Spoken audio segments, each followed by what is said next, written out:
Өкпе деген тал сияқты деп алдында айтып кеткендей, былай қарасаңыз шынымен талға ұқсайды, иә? Осы тал жайлы не үшін айтып жатырық? Не үшін өкпені жыл сайын біз профосмотр жасап, рентген түсіреміз, флюород түсіреміз? Бір өзгерістер болып қалған жоқ па дегендей. Ол өткен денсаулығымыз тексеріп тұру керек. Өйткені өкпенің ішінде осындай жемістер болуы мүмкін. Мынандай түрлі. Не себептен десеңіз, бұндай образование дейді, немесе түйіндер, бұл жаңағы туберкулездің әсерінен болатын туберкулом болуы мүмкін, немесе доброкачественный хондрома, немесе злокачественный рак, тағы да басқа аурулардың түрлері болуы мүмкін.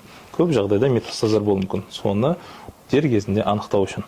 Оны не істеу керек? Егер сізден осындай дүние анықталып жатса, міндетті түрде торакалды хирургқа кеңеске келуіңіз керек. Себебі осы дүниені зерттеп, дер кезінде алып тастасаңыз, әрі қарай жүз жасауға өмір сүруге болады. Ал егер де өзіме-өзі кетіп қалады десеңіз, бұл ұлғайып, осындай түйін қауындай үлкен дүниеге айналуы мүмкін. Кейін денсаулығыңыз зардап шегуі мүмкін. Сол себептен жыл сайын профосмотр өтіп, осындай дақ болса, келіңіз, көмектесуге тырысамыз.